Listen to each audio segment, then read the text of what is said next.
Are you ready? Let's get it.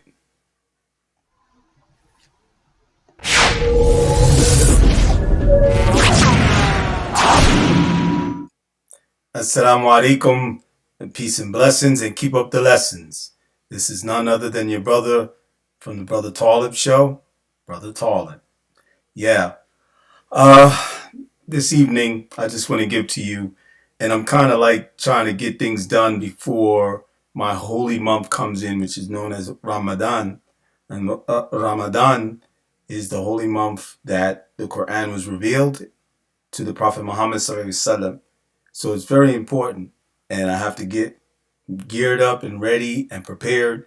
My family, all Muslims all over the world, to partake in the great fast in the month of Ramadan. We fast for Allah. We do this as one of our main worships that is in one of the pillars of Al-Islam.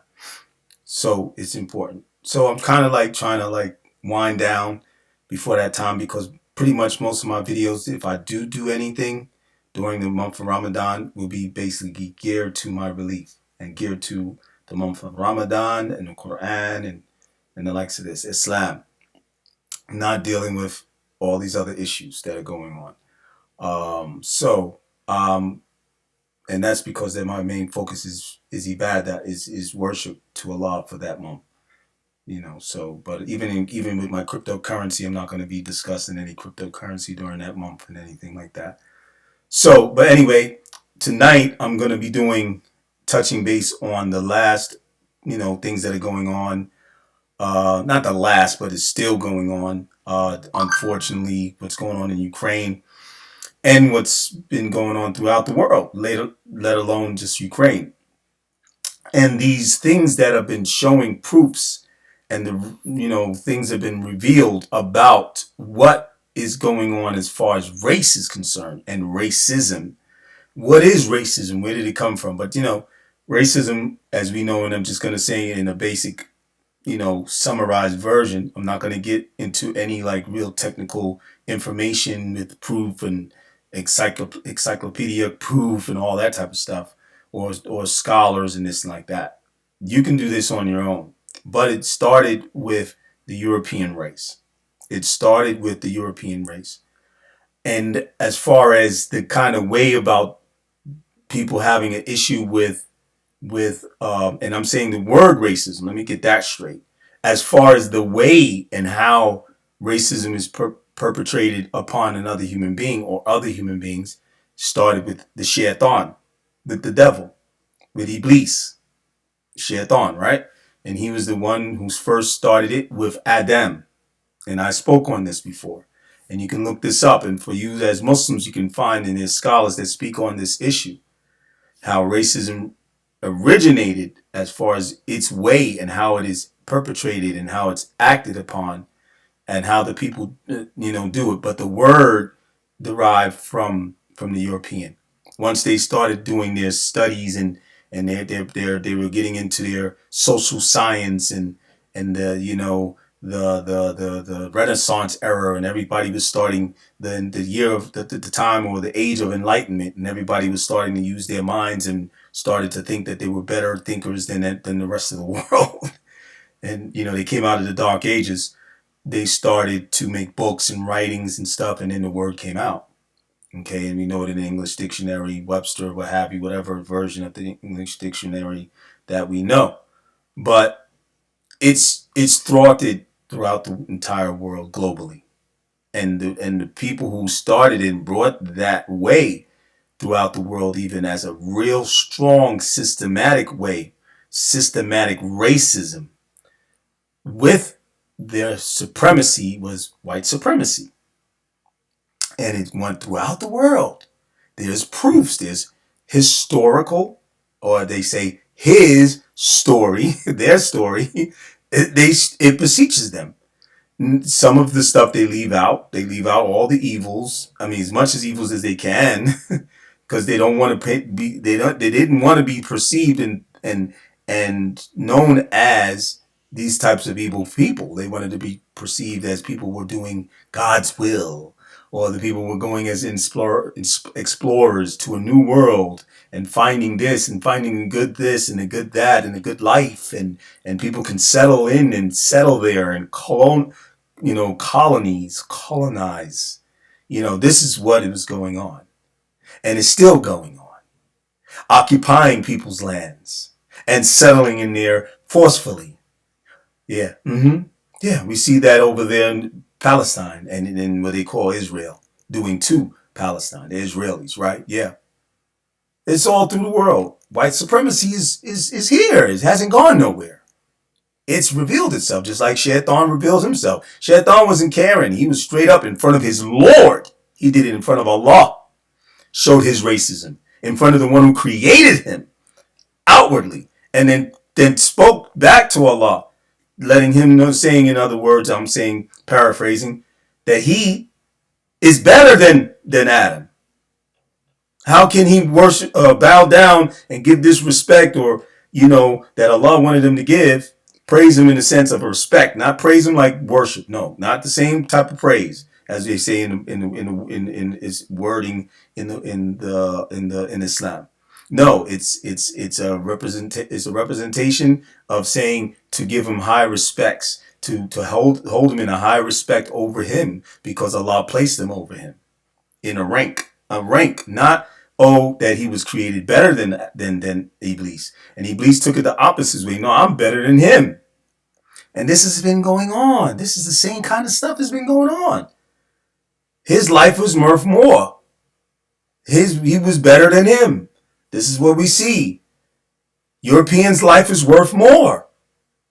The Ukrainians' life, they're Europeans, Eastern Europeans, their life is worth more. And other Europeans, Russia, the Eurasian persuasion, is attacking another European. Oh, they're supposed to be attacking people that are of different races, not the European. We're not supposed to kill each other, just like the Civil War. We're supposed to kill the people who we want to oppress and we want to take over. That's what we're supposed to do. Yeah. But let's look at this.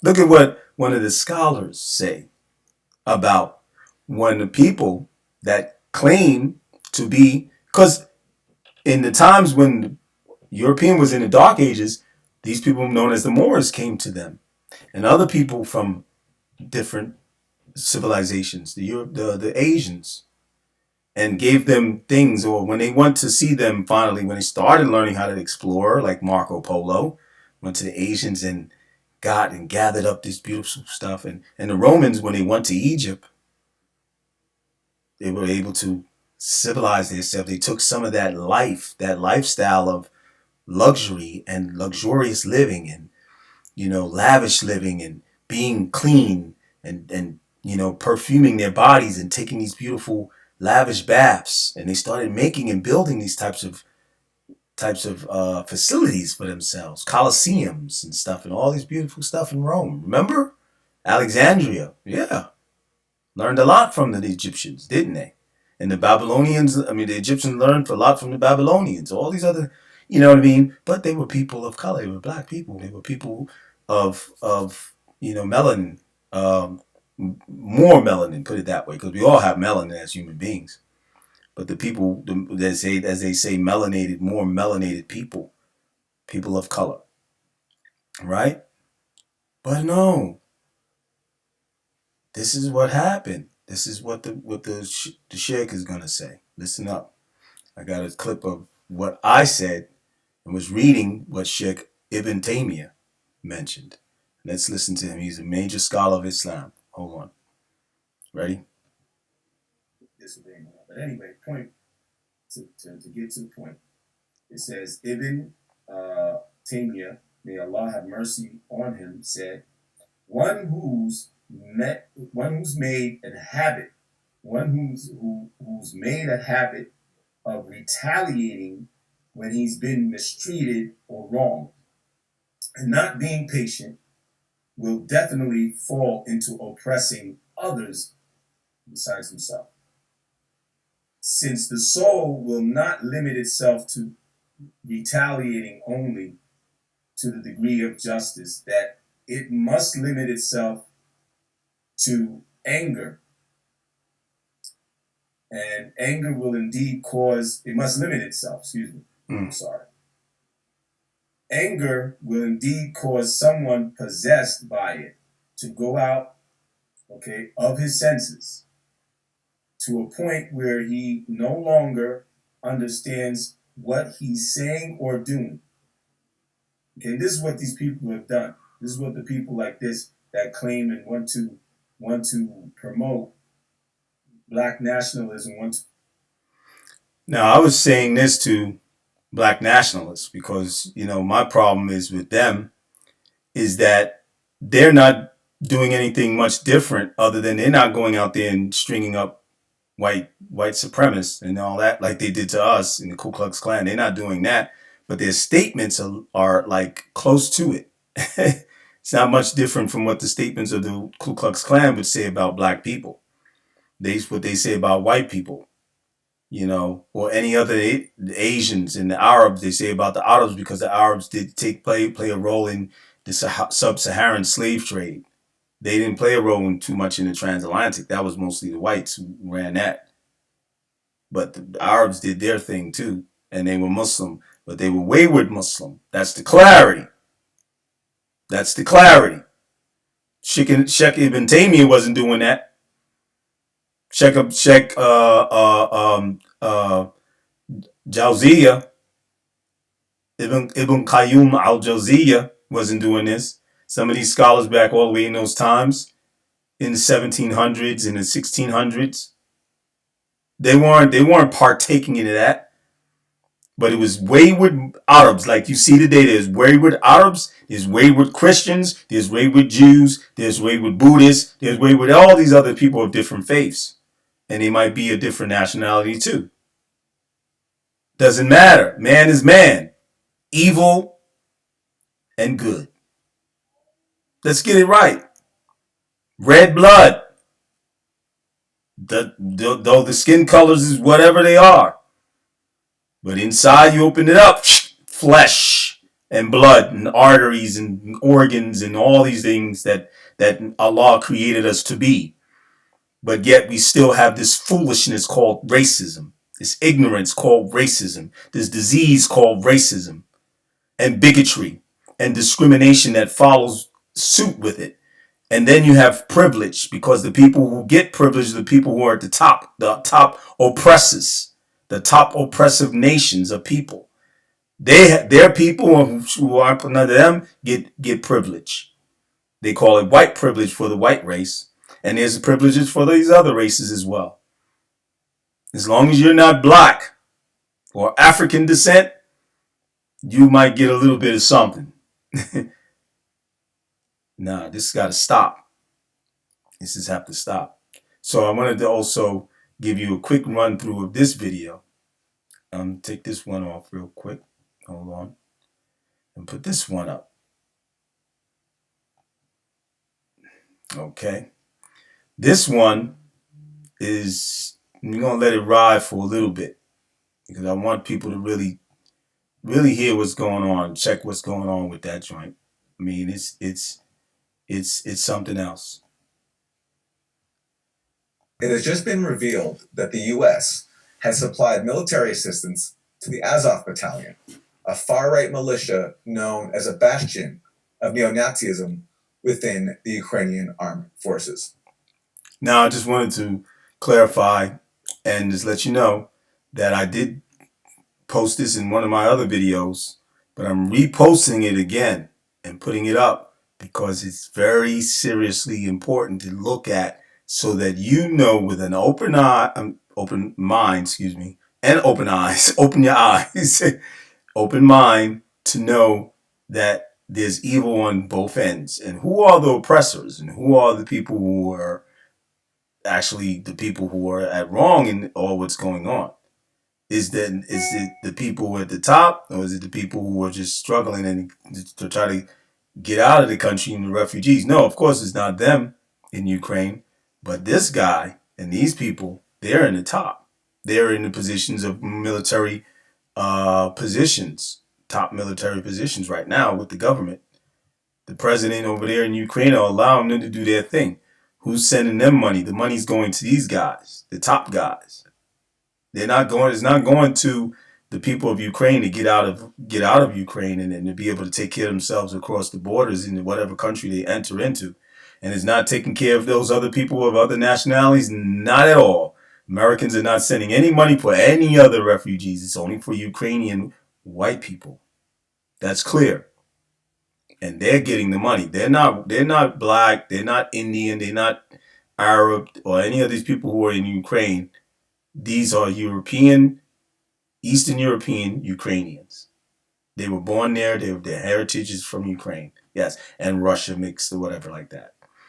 As far as the history goes back. But let's get back into listen to a little more. Max Blumenthal is a best-selling author and senior editor of the Gray Zone Project. His recent piece, published by The Real News, is called "The U.S. is Arming and Assisting Neo-Nazis in Ukraine While Congress Debates Prohibition." Welcome, Max. Let's start with what you have reported for The Real News about Ukraine. You call this a truly scandalous episode of close to covert U.S. support for neo-Nazism in Ukraine. Explain what's going on there. Yeah, the Azov Battalion is essentially a militia that's grown out of the Patriot of Ukraine party, which was a neo-Nazi white nationalist party founded by a street demagogue named Andrei Beletsky, who has pledged to restore the honor of the white race, in his words, as through his national or social national party in the Ukrainian parliament, advanced laws forbidding race mixing, this kind of thing. And the Azov Battalion became active after the civil war began in the Donbass region in eastern Ukraine, when pro-Russian separatists sought to secede, partly because of the the neo-Nazi incipiency in Kiev. They didn't want any part of it. They speak Russian. Their language is not going to be recognized by the new government.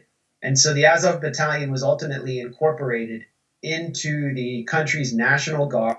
Now you see how you saw them march in the street all freely, not the military, not the government or police trying to keep them from marching. It's just like not much different from the Ku Klux Klan and the white supremacy here in America or in UK.